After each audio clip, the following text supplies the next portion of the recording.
Bonjour et bienvenue aux actualités TVCO. Au sommaire cette semaine, quel sera le portrait de la restauration dans Charlevoix cet été? Le domaine Forget présente un prélude à son 45e festival international. Les ateliers d'artistes de Baie-Saint-Paul et l'ICO-imprimeur se lancent dans la sérigraphie.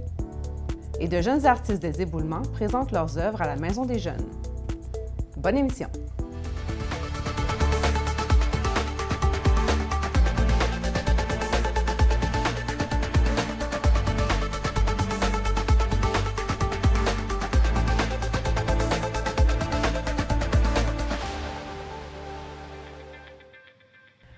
Que ce soit la pandémie, le manque de main-d'œuvre ou plus récemment les inondations, les restaurateurs ont fait face à plusieurs défis au courant des dernières années. Alors, quel sera le visage de la restauration en Charlevoix cet été? Voici notre reportage. Certains ont changé de concept, d'autres les heures d'ouverture, ou même de lieu suite aux inondations, comme c'est le cas pour le Mouton Noir qui opérera au bistrot de la Muse cet été, ce dernier ayant fermé par manque de personnel pour la saison. Le manque de main-d'œuvre, combiné à la recherche d'une meilleure qualité de vie, pousse certains, comme le Diapason, à changer complètement de modèle d'affaires. La première fois qu'on y a pensé, c'était pendant la pandémie, donc mars 2020, plus mai 2020. Pour moi, la restauration, comme on la connaît, ça n'existerait plus, donc on s'est dit qu'est-ce qu'on pourrait faire. Donc l'idée a commencé à germer à ce moment-là. Puis finalement, on a continué la restauration 2 étés de suite, puis une chance, parce que ça a été 2 très bons étés. Et là, chaque année, c'est saisonnier, donc chaque année, avant l'été, il faut rechercher du personnel. C'est stressant, puis c'est difficile à trouver. On a décidé de changer, finalement de revenir à cette idée-là qu'on avait eue en 2020 et de creuser un peu là-dedans, trouver comme un concept qui nécessiterait moins de personnel. On vise plus le pour emporter. On va avoir à l'intérieur 12 places assises, donc on passe de 60 à 12. On garde la terrasse, une vingtaine de places. Donc de toute façon, c'est surtout donc pour le dîner, déjeuner, on va pouvoir manger une petite viennoiserie avec un café. À la Vache, qui avait aussi modifié son concept lors de la pandémie avec la fondue en cavale, a finalement conservé le modèle pour les mêmes raisons. Malgré tout, les étés intenses qu'a vécu la région en 2020 et 2021 ont beaucoup aidé, contrairement à ce qui s'est passé du côté des grandes villes. Ça a été des étés qui ont commencé beaucoup plus tôt. Puis moi, ça fait 7 ans que je suis dans la région de Charlevoix. Fait qu'effectivement, de commencer début juin, en plein assaut, ça a paru en fait que les gens avaient hâte de sortir. Puis les gens aussi avaient, en fait, la restriction des restaurants qui étaient fermés, ça a eu un effet vraiment un boule de neige quand ça a ouvert. En fait, là, nous, on l'a vu tout de suite, l'achalandage a été fort en juin, très très fort, juillet, août, septembre. Ça n'a pas dérougi, dû au fait que les gens ne pouvaient pas sortir aussi. Donc nous, ça nous a vraiment aidé. Il y a eu un mix d'aide aussi à travers ça. Je veux dire, autant pour les gens qui ont touché de la PCU que pour des proprios qui ont eu des compensations un peu de chiffre d'affaires. Fait que je pense là-dedans, oui, il y a eu un genre de gros boost là, qui a réussi à aider tout le monde, au moins à se garder le nez hors de l'eau, comme on dit. Autre réalité, les produits et coûts d'opération sont beaucoup plus élevés et les consommateurs ont des budgets plus restreints. On l'a ressenti début d'année sur les factures. Donc on n'avait pas moins de monde, mais les factures étaient moins élevées, puis c'est normal, on entend plein de choses, les gens économisent plus. Les food trucks sont aussi une tendance qui s'accentue à chaque année. La ville de Baie-Saint-Paul a d'ailleurs annoncé récemment que des frais de 100 $ par semaine leur seront désormais chargés. Finalement, les consommateurs devront aussi s'habituer à des horaires changeants et certains lieux exigent une réservation. Mais de grâce, disent les restaurateurs, soyez respectueux et annulez si vous ne pouvez vous présenter.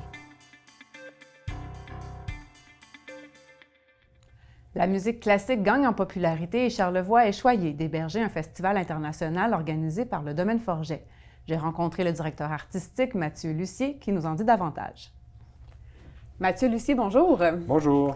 C'est une 45e édition du Festival international de musique qui sera lancé le 24 juin prochain au domaine Forget.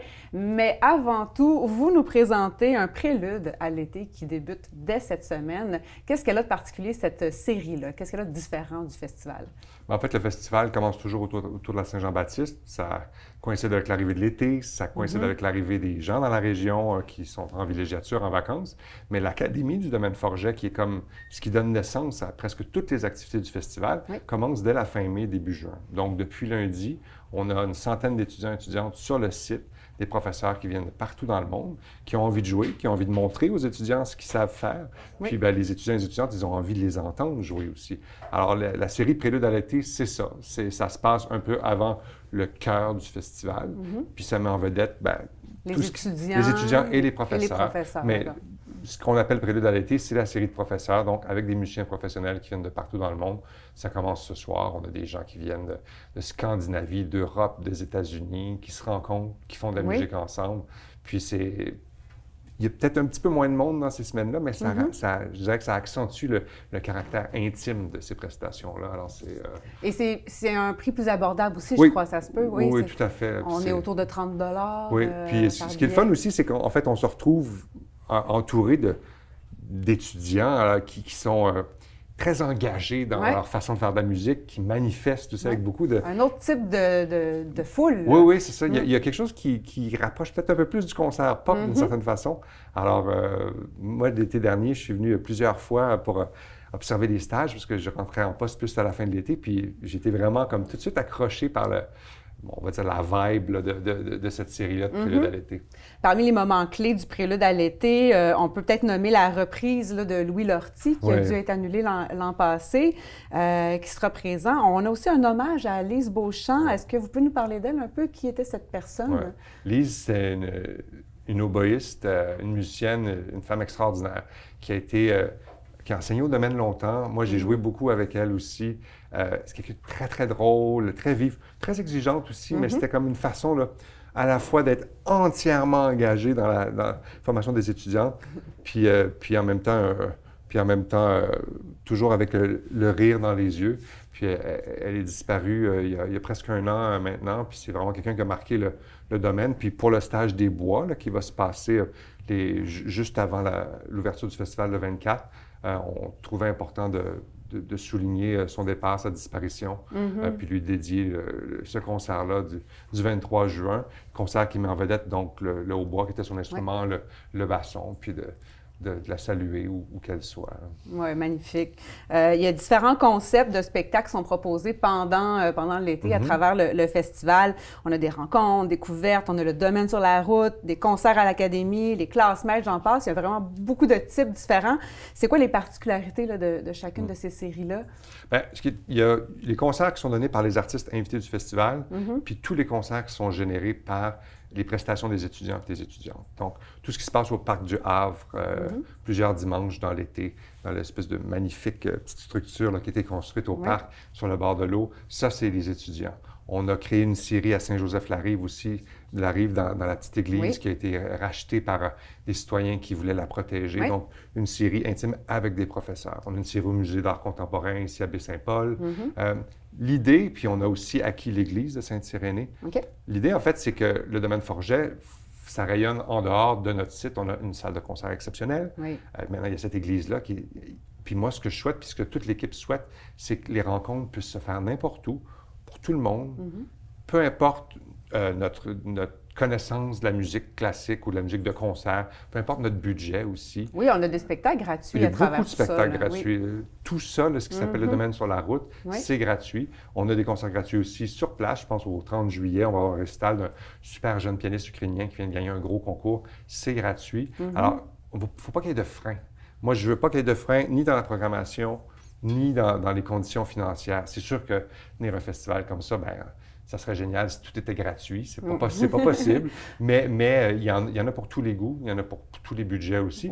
Puis, il faut aussi voir, c'est fascinant d'entendre des grands maîtres jouer, Puis des fois, d'entendre des étudiants jouer, puis dire, coudonc, lui, c'est-tu le prochain grand maître? Là, je veux dire, c'est... On les voit venir. On les voit venir, on les entend, puis on les choisit pour ça aussi. Ouais. C'est ça qui nous permet d'avoir des super artistes de partout. C'est une occasion de les voir avant même, justement, qu'ils deviennent à leur sommet, finalement. Oui, en fait, cette semaine, il y a comme, mettons, ce qui est les Olympiques du chant classique, c'est le concours Reine-Élisabeth de Belgique. Marie-Nicole Lemieux, c'est comme ça que sa carrière a décollé. Oui. Bon, on a 2 Québécoises, Anna-Sophie Neher puis Caroline Aucel, qui sont en finale de ce concours-là, qui sont passées par le domaine. Donc, c'est vraiment... Le domaine, c'est comme un tremplin, souvent après les études, faire des rencontres professionnelles, puis d'être lancé vers la vie professionnelle. Puis ça, des exemples, on en a comme ça. Tout le monde là, qui gagne des jobs d'orchestre. Il y a Florence Lorraine, une de nos flûtistes, des 2 derniers étés, elle vient de gagner un poste à l'Orchestre symphonique de Montréal. Ça, des jeunes Québécoises là, ou Québécois qui gagnent des postes comme ça, jeunes à l'Orchestre symphonique de Montréal, ça arrive rarement. Elle s'est perfectionnée les 2 derniers étés au domaine. Alors, de les entendre comme ça, sur le bord de l'eau, des fois, on ne s'en rend pas tout le temps compte, mais des fois, on est comme, hey, il me semble que c'est exceptionnel, ça. Ouais. Alors, pour nous, c'est super important de pouvoir mettre ces talents-là en vedette. Puis ils veulent ça, les jeunes. Ils veulent pas juste comme avoir des cours. Ils veulent montrer ce qu'ils savent faire, puis ils sont toujours très fiers de ça. Oui, sûrement. Vous avez des habitués du festival, des gens qui viennent à chaque année. Ouais. Il y a une formule d'abonnement aussi qui aide à garder ces gens-là. Est-ce que c'est difficile d'aller chercher un nouveau public ou vous sentez que dans les dernières années, ça revient un peu à la mode, si on veut, la musique classique? On est plus ouvert à ça? En fait, partout au Québec, aux États-Unis aussi, puis un peu en Europe, on voit le même phénomène. Oui. De plus en plus de gens écoutent la musique classique. Apple vient de lancer une radio de musique classique. Les chiffres de Radio-Canada de musique classique nous montrent que les gens écoutent la musique classique, mais les gens viennent moins en salle écouter la musique classique. Alors, le défi, il est là pour nous, comme pour tout le monde, de voir que cette musique-là qui plaît aux gens, de venir la recevoir en salle, ça change tout. La vibration enveloppante, l'échange avec les artistes sur scène, c'est ça. Le lieu aussi apporte beaucoup. Nous, on est comme... Que ce soit la salle ou juste l'atmosphère. La salle est magnifique, puis autour de la salle, c'est extraordinaire. Ouais. Donc, c'est l'expérience complète. Alors, ça, c'est le défi. Puis que dans la programmation, les gens qui s'abonnent depuis longtemps retrouvent ce qu'ils aiment depuis toujours au domaine, mais que n'importe qui est dans la région qui se dit, il me semble, j'écouterais bien, soit qu'il ne fait pas beau, soit que moins envie de faire une sortie un petit peu plus bruyante, il me semble que j'aurais envie de me ressourcer, et qui viennent avec confiance au domaine, en sachant que la programmation, elle est conçue. C'est pas genre, je vais regarder qu'est-ce qui est au programme ce soir-là au domaine. Moi, j'ai la conviction que tout ce qu'on va présenter, puis la façon dont on va le présenter cet été, ça peut convenir à n'importe qui a envie de juste de venir se ressourcer puis de s'évader avec la belle musique. Vivre des émotions. Oui, exactement. L'émotion, on partage aussi avec les artistes sur scène. Oui. Est-ce qu'il y a des moments, justement, où on peut rencontrer les artistes directement, échanger avec eux à travers le festival? On a toute une série de classes de maîtres. À chaque semaine, il y a une classe de maître ouverte au public. Puis donc, une classe de maître, c'est quoi? C'est comme un cours où il y a un étudiant ou une étudiante qui interagit avec le professeur invité. Les autres étudiants sont souvent là aussi, puis écoutent, prennent des notes. Puis, peuvent poser des questions aussi? Oui, ils peuvent poser des questions, puis le public aussi, dans ces classes-là, peuvent poser des questions à la fin, donc, puis rencontrer les artistes. Même si on ne s'y connaît pas du tout. Oui. Il n'y a pas de questions bêtes, hein, puis c'est super intéressant parce que des fois, une question qui vient de quelqu'un qui n'est pas formé en musique, ça peut devenir super éclairant. Moi, quand j'étais un jeune étudiant, les commentaires que j'aimais le mieux, c'était ma meilleure amie qui était une danseuse de ballet, qui venait à mes concerts, puis qui n'était pas capable de me parler en termes de... En termes musical? C'est ça. Puis mais elle me disait, bien moi, j'ai senti ça, j'ai vu ça, Puis j'étais comme, OK, wow. C'était bien plus aidant pour moi que Tutri était fait de façon admirable. C'est là qu'on voit la notion de langage universel un peu. Exactement. Puis la musique, c'est un langage, puis c'est un langage d'émotion. Alors, dans la classe de maître, c'est super intéressant. L'année dernière, Yannick Nézet-Séguin a fait une classe de maître en direction d'orchestre avec l'Orchestre métropolitain sur scène. La salle était pleine. Puis Yannick est très généreux, échangeait avec le public. On est obligé de faire la période de questions parce que je pense que ça ne serait pas encore fini. Bon, on la voit, là, justement, la popularité grandissante de la musique classique. Yannick Nézet-Séguin qui est une rockstar maintenant, une classic star, si on peut dire ça. Oui. Bien, c'est une musique, je veux dire, il y a encore beaucoup d'a priori que la musique qu'on appelle classique, c'est pas pour tout le monde, mais c'est une musique qui est faite pour toucher, c'est des contrastes, c'est des émotions. Puis la musique qui est écrite en 1750, ça parle d'amour, ça parle de colère, ça parle de peine, de passion. Je veux dire, ça nous parle encore aujourd'hui. C'est des sujets intemporels. Complètement. Alors, tu sais, nous, en tout cas, cette année, avec les artistes qu'on a invités, moi, ce que j'ai envie aussi de partager avec le public, c'est justement ce plaisir-là, cet échange-là. Toujours heureux de rencontrer les gens dans la salle, avant, après le concert, juste savoir comment ils ont reçu ça. Parce que c'est pas abstrait, là, c'est pas une construction, c'est pas un objet d'art, une programmation. C'est fait pour, on ne va pas dire rendre service, mais quasiment d'une certaine façon. Oui, oui. Les billets sont déjà en vente présentement. On peut Ouais. se procurer sur le site Internet, sur place directement aussi. Est-ce que le soir même d'un spectacle, on pourrait décider de se présenter puis d'avoir un Sauf billet? exception, je dirais que Ouais. présentement, le concert d'ouverture le 24 juin, le concert autour de Gilles Vigneault puis avec les Violons du Roi, ça c'est complet. Les concerts avec l'Orchestre métropolitain, c'est complet. Mais en général, c'est possible. Il reste toujours des places. Il y a quelques concerts. Ben, en fait, on aimerait ça que tous les concerts soient complets, mais pour l'instant, Ça va venir. oui. Puis en général, ça vaut la peine de prendre une chance, là, puis d'appeler à la billetterie. Mais c'est rare qu'on n'est pas capable de faire un petit miracle pour trouver un Parfait. siège. Merci beaucoup, M. Lucier. Ça fait plaisir.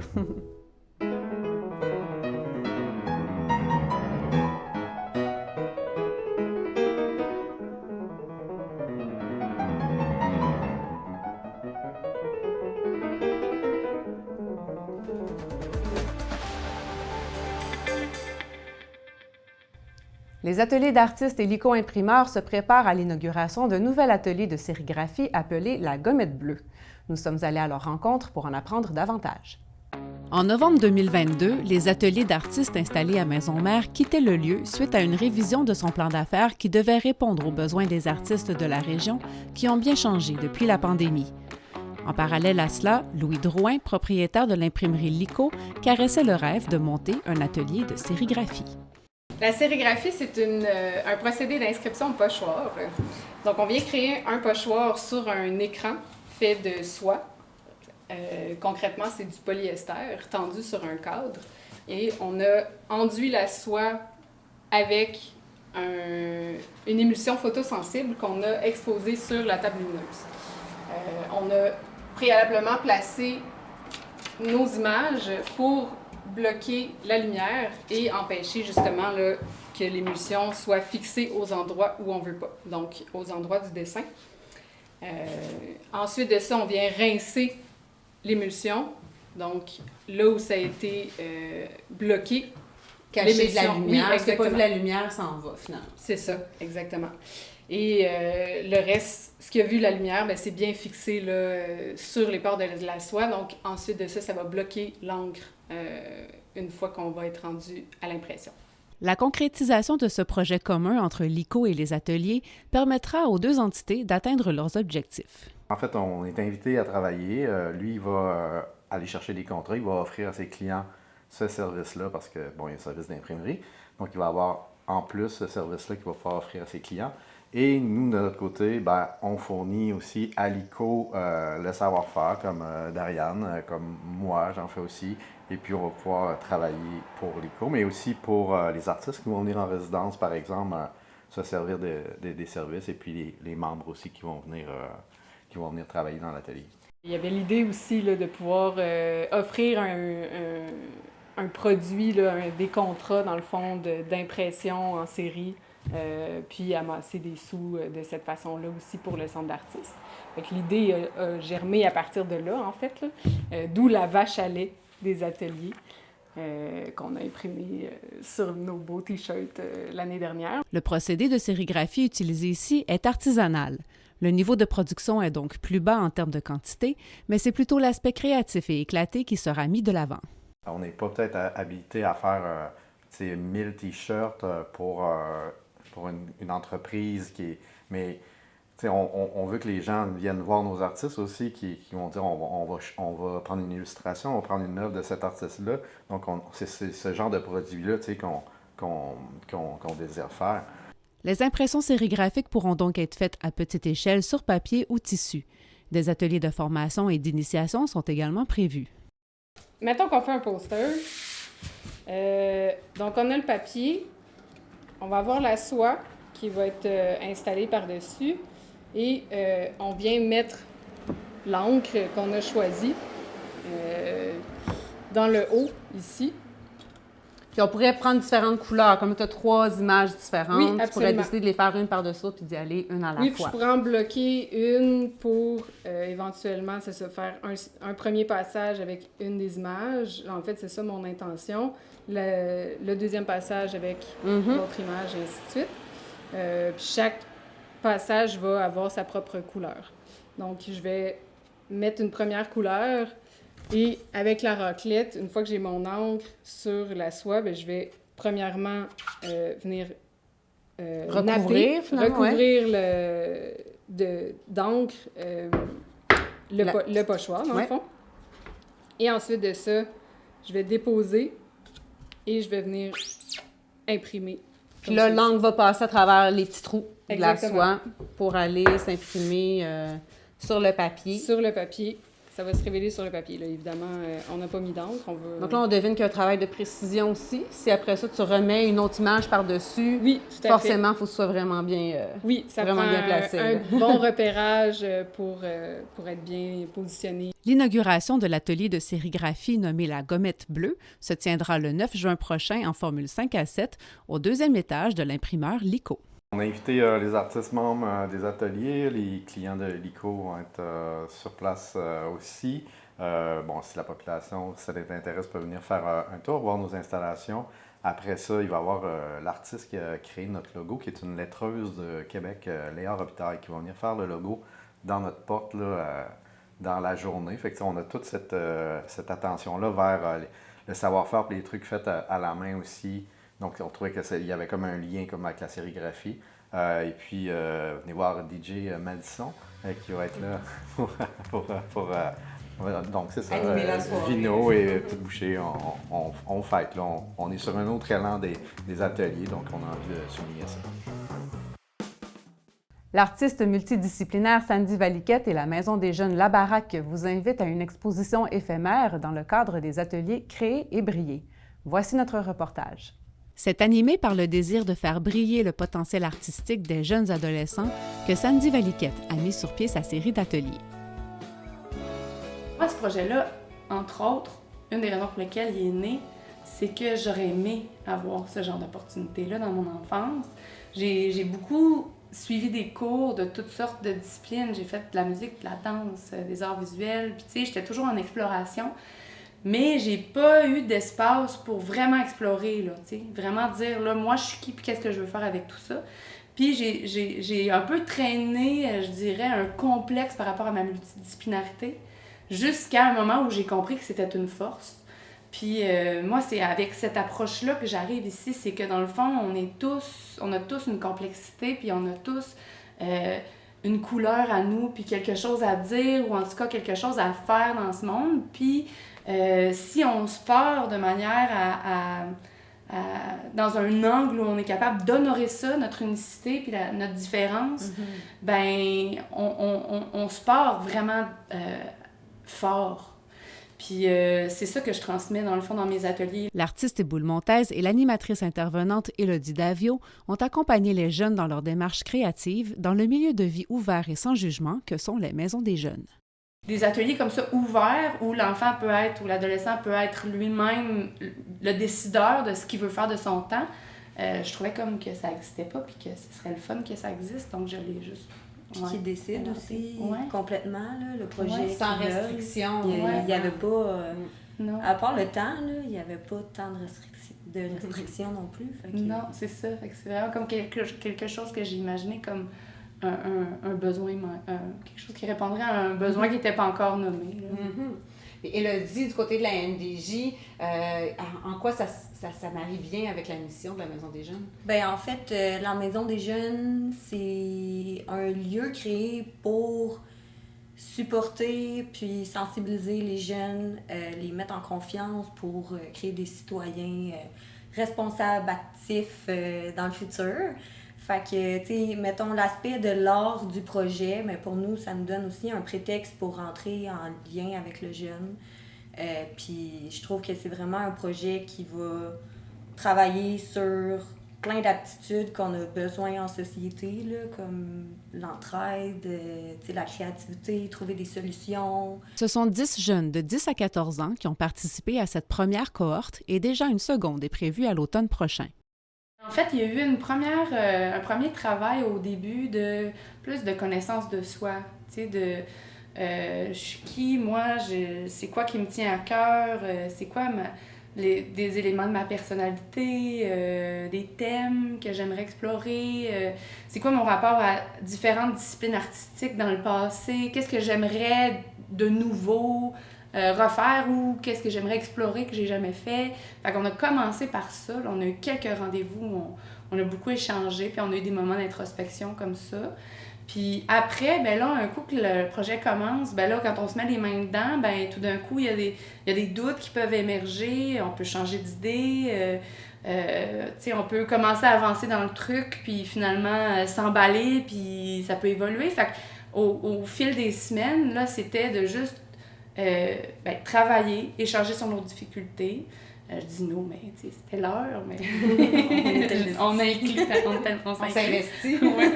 Mais c'est ça, dans le fond, c'est un peu ça, là, c'est d'être ensemble dans nos démarches individuelles. Il y a des groupes qui se sont formés aussi, il y a des duos qui se sont formés, des projets communs.